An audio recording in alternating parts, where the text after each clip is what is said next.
be attending Mass dito sa Our Lady of the Most Blessed Sacrament here in Gosnells. So before sa Kelmscott kami nag-Mass, this time dito kami subukan namin para mas malapit.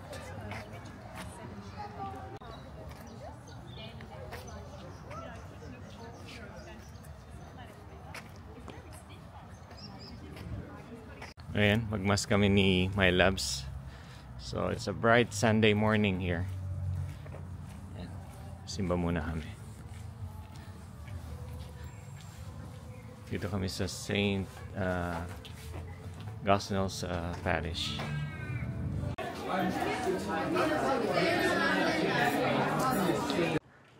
Ayun, I just got off from work and nagyaya si My Loves mag quick walking dito sa neighborhood.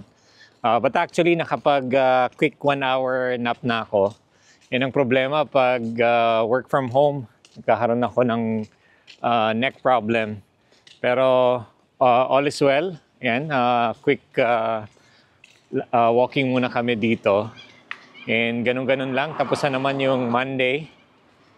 And nakakamiss yung pag-weekend. Over the weekend, nakapag spend kami ng quality time with family. First time kong nadala ang family sa WTTA. So nakapag table tennis kami. Enjoy naman si Tam and Bella. And yun, looking forward sana maging weekend activity namin. So yan kasi yung nilulook forward namin every weekend na yun, magkaroon naman ng weekly activity. So sa ngayon, nagte-table tennis kami sa Victoria Park. So if ever merong nakakapanood nitong video sa to na taga Perth and interested kayo na mag table tennis with us, yan, i-comment nyo lang ako. And speaking of that, last Saturday, may pinuntahan kaming cafe sa Wells Pool sa Orong Road. And may naka-recognize sa atin, no?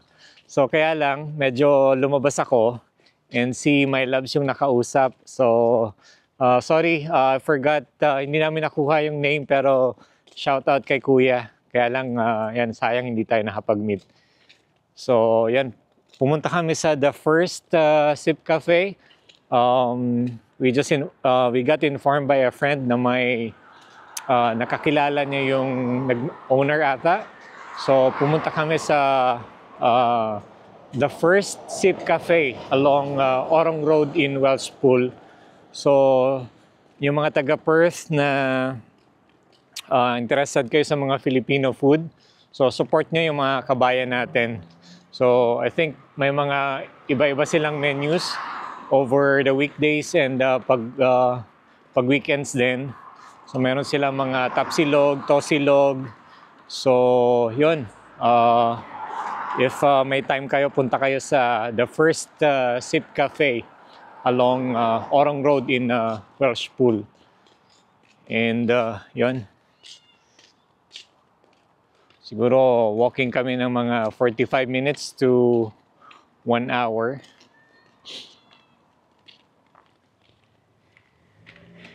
And yun, aside from table tennis, gusto rin namin subukan mag badminton. So hopefully over the weekend makuha na namin yung equipments na kinuha namin para makapag badminton naman. So yun, maganda kasi yung may sports activities, especially on weekends, rather than staying in the couch, unhealthy lifestyle. So para magkaroon kami ng outdoor activities. Ang lamig ngayon, no? So almost 5 past 5. Ano bang ngayon? About 18 degrees siguro. Medyo yan, malamig. Pero good thing hindi naman siya umuulan. Yan, syempre kasama natin si My Loves. Walang masyadong mahiyain sa camera. Yan. So ito guys, yung pinuntahan namin over the weekend last Saturday. The first Sip Cafe, it's a pop-up cafe. So you can visit this Coca Cafe. It's just along Orong Road in Welshpool. So this was referred by a friend. So yeah, it's good to support Filipino business owners here in Perth. Yeah, doon sa mga nasa Perth, yeah, you can come and visit the first Sip Cafe. They are there in Coca Cafe for the next 6 months. So they're serving barista-made coffee and Pinoy breakfast, yung mga silogs like tap silogs, tosilogs, and they also offer special ube donuts.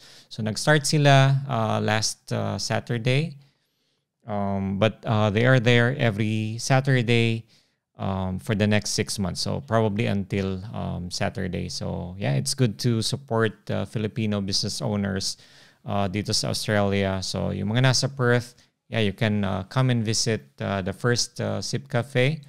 And yun, it's nice to meet Filipinos and yun na rin, supporting Filipino business owners.